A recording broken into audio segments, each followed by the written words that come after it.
লেসটা কিন্তু ছিল, এই যে এই নিচের অংশটা ছিল না, এই যে ঠিক এইরকম অবস্থা ছিল।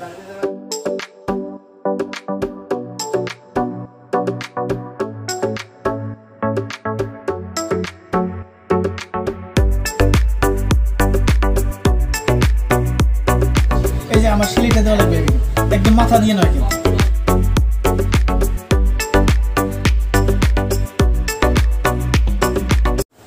আসসালামু আলাইকুম। আজকে আপনাদের জন্য একটা কাটিং নিয়ে আসলাম। কাটিংয়ের আগে আপনাদের কয়েকটা নতুন সিক্রেট আপনাদেরকে জানাই দেব, নতুন কিছু আপডেট আপনাদেরকে জানাই দেব নতুন। এই জন্যে আপনাদেরকে পুরো ভিডিওটা আপনাকে দেখতে হবে, বা নিজেরই হোক বা কাস্টমারই হোক।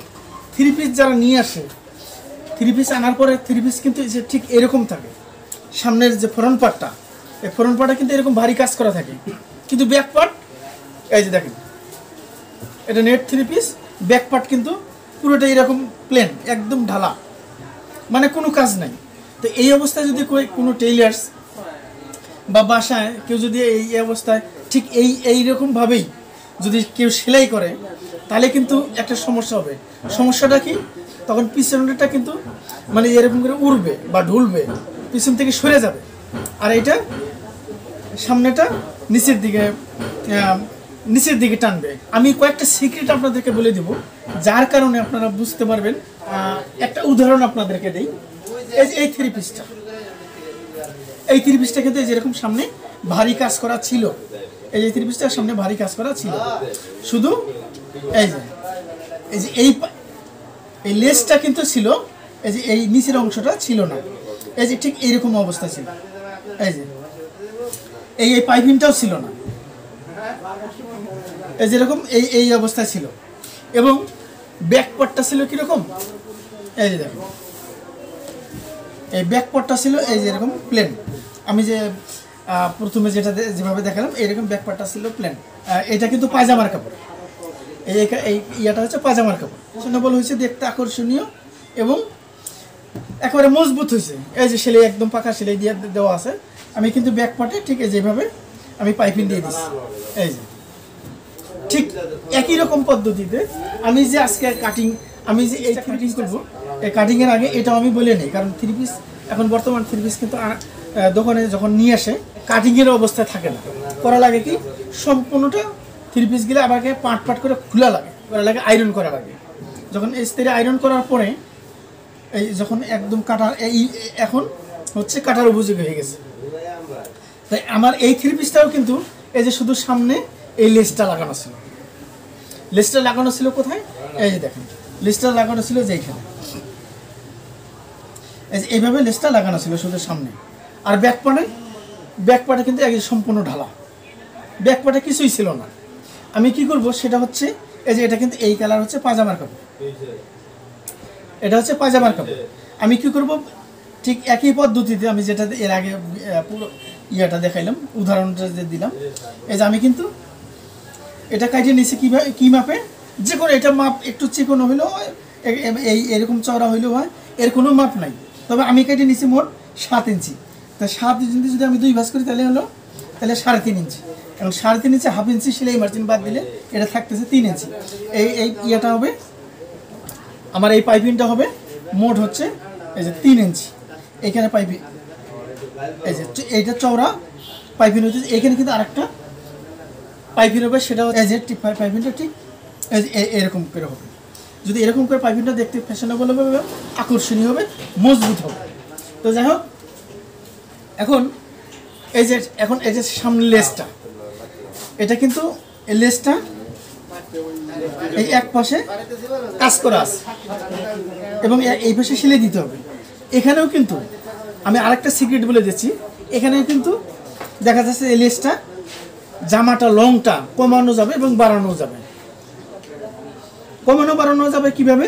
এই দেখেন, এটা কিন্তু ফ্রন্ট পার্টের জন্য, এটা ফ্রন্ট পার্টের জন্য।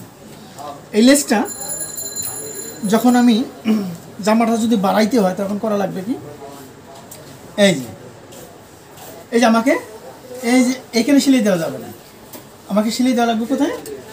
এই যে আমার সেলাইটা দেওয়া লাগবে একদম মাথা দিয়ে নয়, কিন্তু এই মাথাটা এরকমই থাকবে। আমার সেলাইটা দেওয়া লাগবে যে এইখানে, এই যে আমার জামাটার লংটা বাইরে গেল, তাতে দেখতে ফ্যাশনেবল হইলো, জিনিসটা মজবুত হইলো এবং লংটাও বাড়লো। তা যাক, আজকে আমি এই 3 পিসটা যে মাপে কাটিং করব সে মাপটা আমি বলে দিচ্ছি। ঝুলটা হবে 44, বডি 39, হাতা লম্বা হচ্ছে 17, হাতার মুখ হচ্ছে 5.25। আমি ব্যাক পার্ট কাটিং করব। এই যে আমি কিন্তু পার্ট পার্ট করে আমি ইস্ত্রি করে নিছি। ইস্ত্রি করে নেওয়ার পরে আমি যে পায়জামার কাপড়টা ডবল ভাজে, এই যে পায়জামার কাপড়টা যে আমি ডবল ভাজে যে নিছি, এটা কিন্তু আমার হচ্ছে 3 ইঞ্চি। এখন আমাকে করা লাগবে কি, এখানে 1/2 ইঞ্চি বাদ দেওয়া লাগবে সেলের জন্য। 1/2 ইঞ্চি বাদ দেওয়ার, যেহেতু আমার পাইপিংটা 3 ইঞ্চি হলো, তাহলে আমাকে এখান থেকে 3 ইঞ্চি বাদ দিতে হবে। 3 ইঞ্চি বাদ দেওয়ার পরে আমাকে ধরা লাগবে কত, 44। এই যে আমি ধরলাম হচ্ছে 44। এখানেও 1/2 ইঞ্চি সেলাই মার্জিনের জন্য নিচে হচ্ছে এই যে পুটের জন্য। আমাকে পুটটা এখন কত নেওয়া লাগবে, 39 ইঞ্চি পুটি, তাহলে আমাকে নেওয়া লাগবে হচ্ছে এখানে 7। এই যে আমি 7। এখন আমাকে নেওয়া লাগবে হচ্ছে মহড়ার জন্য, মহড়া এখানে নেওয়া লাগবে এখানেও 7। আমি এই লম্বালম্বি একটা মার্জিন দিয়ে নেব। এই যে আমি একটা লম্বালম্বি মার্জিন দিয়ে নিলাম। মার্জিনটা দেওয়ার পরে এখানেও একটা মার্জিন দিচ্ছি। তাহলে কি হইল, আমাকে এখানে একটা স্কোয়ার, এই যে ঠিক সুন্দর একটা স্কোয়ার হলো। এবং স্কোয়ার হওয়ার পরে এটা আমি কত নিছি, এখানে এই পাশে নিছি 7, এই পাশে নিছি 7, বডি কত 39। তাহলে আমাকে এখানে 15.10, মানে 10-এর 2 পয়েন্ট কম, 15.10, 39। এই যে আমি একটা মার্ক করলাম। মার্ক করার পরে এখানে বাড়তি নেওয়া লাগবে হচ্ছে 1.5 ইঞ্চি, 1.5 ইঞ্চি, 2 ইঞ্চি বা 1 ইঞ্চি, যার যেরকম ইচ্ছা। এই যে আমি কিন্তু এখানে 1.5 ইঞ্চি নিলাম বাড়তি। এটা গেল বডির মাপ। এখন আমাকে আরও 2টা মার্জিন দেওয়া লাগবে। ঠিক এই পুট থেকে আমাকে এখানে 20 ইঞ্চি নিচ্ছি। 20 ইঞ্চি দেখেন, কেউ যদি যে কামিজের সাইটের যে ফাড়াটা থাকে, সাইটের যে কাটাটা থাকে, সেটা কিন্তু কেউ যদি একটু নিচে নেয় তাহলে 20-এর বেশি, কেউ যদি একটু উপরে নেয় তাহলে 20-এর কম, মানে 19 বা 18 বা 17 দিলে একবার উঁচা হয়ে যাবে। এই যে মার্জিন দিচ্ছি। মার্জিন দেওয়ার পরে এই মার্জিন এবং এই মার্জিনের মাঝামাঝি আমাকে আরেকটা মার্জিন দিতে হবে। এটা হচ্ছে পেটের, এটা হচ্ছে পেটের। তাহলে আমার প্রথমটা পুট, দ্বিতীয়টা বডি, তৃতীয়টা পেট এবং চতুর্থটা হচ্ছে কোমর। তা আমার বডিটা তো গেছে, এখন আমার পেট, পেট কত ছিল 33, তাহলে 8.25, 4 × 8 = 33, 8.25, এখানে 1.5 ইঞ্চি বাড়তি। কোমর কত 40, এখানে 10 ইঞ্চি, 4 × 10 = 40, এখানে 1.5 ইঞ্চি বাড়তি। তাহলে দেখেন প্রত্যেকটা আমি 2টা করে মার্ক করছি। এখন আমি যদি এই যে প্রথম মার্কটা এইভাবে মিলাই দিই, তাহলে আমার যেটা অরিজিনাল আমাকে সেলাই দেওয়া লাগবে, ঠিক সেই মার্কটা হলো। এখন এটা দ্বিতীয় মার্কটা হচ্ছে আমার এটা বাড়তি। এই যে দেখেন, এটা হলো আমার, এটা বাড়তি এক্সেস, ভবিষ্যতে কমানো এবং বাড়ানোর জন্য। তো এটা উপরের মার্কটা আমার হয়ে গেল। এখন আমার নিচের 39 ইঞ্চি বডি দিতে দিলে আমার কতটুকু ইয়া দিলে কামিজটা পারফেক্ট হবে। তাহলে আমি এটা যদি 39 ইঞ্চি বডি, এটার কোনো মাপ নাই, ইচ্ছা করলে কেউ মানে সেটা পায়জামার উপরে, সেরকম পায়জামার উপরে কি যদি স্কার্ট প্লাজো হয়, এই কামিজটা যদি স্কার্ট প্লাজোর সাথে পরে, তাহলে কিন্তু একটু ঘের কম হলেও চলে, ঘের বরংস কম হলে একটু ফ্যাশনেবলই হবে। আর যদি প্যান্ট পায়জামার সাথে বা চোস পায়জামার সাথে বা চুরি পায়জামার সাথে যদি পরে, তাহলে কি ঘের একটু বেশি লাগে। তো সেই পর্যায়ে যদি ঘের আমি মানে স্কার্ট প্লাজোর সাথে পরি, তাহলে আমাকে এখানে নেওয়া লাগবে হচ্ছে 12। আর যদি স্বাভাবিক প্লাজোর সাথে পরি, তাহলে আমাকে নেওয়া লাগবে হচ্ছে 13। আর যদি প্যান্ট পায়জামা বা চুরি পায়জামা বা চোস পায়জামার সাথে যদি পরে, তাহলে আমার নেওয়া লাগবে হচ্ছে 14। তাহলে আমি যেহেতু স্বাভাবিক প্লাজোর সাথে আমি এই ইয়াটা কাটিং করব, তাহলে আমাকে এখানে নেওয়া লাগবে হচ্ছে 13। এই যে আমি 13 দিলাম।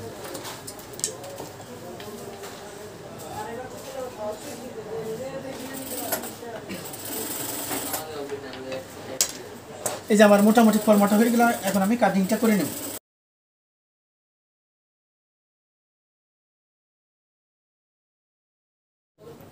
লক্ষ্য রাখেন এখানে কিন্তু গলা দেওয়া ছিল, কারণ ম্যাক্সিমাম 3 পিসের কিন্তু গলা কাটিংটা করা থাকে।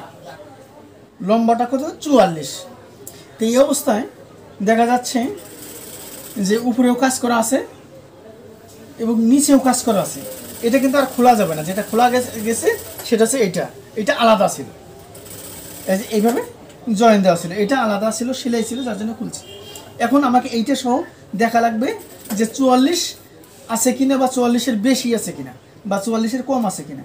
তাহলে আমার এই লেসটা হচ্ছে 4 ইঞ্চি, তাহলে আর এটা হচ্ছে হ্যাঁ এইটাই হচ্ছে 44, এইটাই হচ্ছে মোট 44। তাহলে 44 এবং 4 তাহলে হইতেছে 48। কিন্তু আমাকে এই যে গলার যে লেসটা এটা এবং এই যে এটা এবং এটা সহ আমাকে কিন্তু একটাও বাদ দেওয়া যাবে না, আমাকে কিন্তু 44 রাখতে হবে, কোনোটাও বাদ দেওয়া যাবে না, কিন্তু মাপ 44 হবে। তাহলে আমাকে এই পর্যায়ে এখন কি করা লাগবে, কারণ তাহলে আমাকে এইখানে বাদ দেওয়া লাগবে, এই যে এইভাবে এই লেসটা বাদ দিয়া এইভাবে কাটিং করা লাগবে। তাহলে কি হবে, 3 পিসটা নষ্ট হয়ে যাবে, ভুল হয়ে যাবে। তাহলে আমাকে সব কিছু রাখতে হবে এবং মাপটাও 44 করতে হবে। তাহলে আপনাদেরকে এটাও একটা নতুন সিক্রেট আপনাদেরকে বলে দিচ্ছি। এই কাটিংটা আপনারা কীভাবে করবেন, দেখতে কিন্তু সত্যি ফ্যাশনেবল হবে। সেটা কীভাবে করা লাগবে, এটা কিন্তু একটা নতুন সিক্রেট আমরা আপনাদেরকে বলে দিচ্ছি। তাহলে যদি এইরকম থাকে যে কাজ করা আছে, এটা কিন্তু আর খোলা যাবে না, একদম এই এমব্রয়ডারি কাজটা একবার ফিক্সড করা, এবং নিচের যে এমব্রয়ডারিটা এটাও কিন্তু ফিক্সড করা।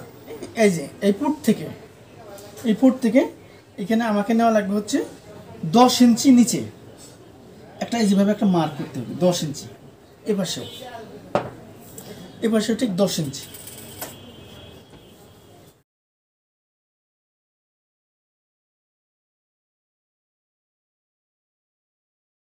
আমি 10 10.5 নিচে এই যে মার্কটা দিছি। এখন আমাকে করা লাগবে কি, এটা কাটিং করা লাগবে। এই সামনের যে হাড়টা আমাকে ঠিক রেখে আমাকে এইভাবে কাটিং করা লাগবে। কিভাবে কাটিং করবে লাগবে, এই যে দেখেন, এই যে আমি এই যে মার্ক যেখানে দিচ্ছি তার চেয়ে একটু বাড়তি কাটলাম কি জন্য, কারণ এখানে কিন্তু এইভাবে ভাঁজ করে দেওয়া লাগবে, যার জন্য যাতে 10 ইঞ্চি হোক 11 ইঞ্চি হোক, যেহেতু এটা একটু লম্বা কম, মানে 44 ইঞ্চি লম্বা, যার জন্য একটু আমি 10 ইঞ্চি নিচ্ছি। যদি 48, 50, 47 হতো তাহলে কিন্তু 11 ইঞ্চি বা 11.5 ইঞ্চি নেওয়া লাগতো। এখানে কাটিং করার পরে ঠিক এই সোজা এই পাশেও কাটিং করা লাগবে।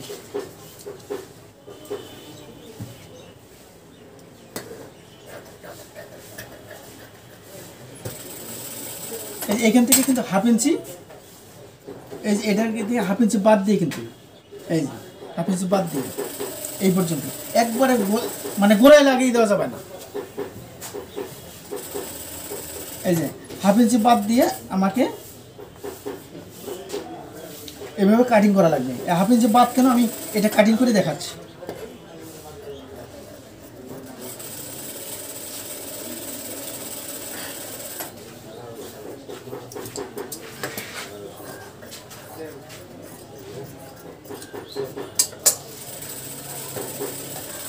এই যেটা আমি কাটিং করে নিলাম।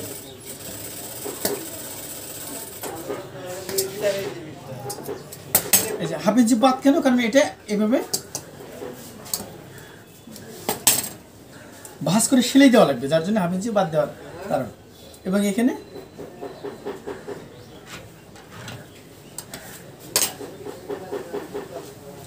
এখন লক্ষ্য রাখেন আমি কাটিংটা কিভাবে করি। তাহলে এটা আমার হলো 10 ইঞ্চি। এখন করা লাগবে কি, এটাতে যে এই অবস্থা হইল, এখন আমাকে করা লাগবে কি, এটা এই যে এভাবে, তাহলে এটা হচ্ছে আমার বডিটা হলো কত 10 এবং এটা 4, তাহলে 10 আর এবং 4 14। এই যে লক্ষ্য রাখেন, এখান থেকে আমাকে বাদ দেওয়া লাগবে হচ্ছে 14 বাদ দিয়ে আমার জামাটা লম্বা কত 44। এই যে 44 এখানেও কিন্তু 1/2 ইঞ্চি বাড়তে দিয়ে আমাকে এখানে কাটিং করা লাগবে।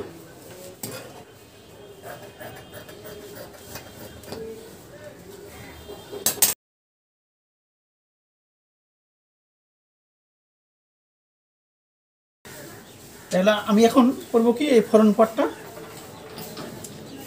উপরে এই ব্যাক পার্টটা বসাই দেবো।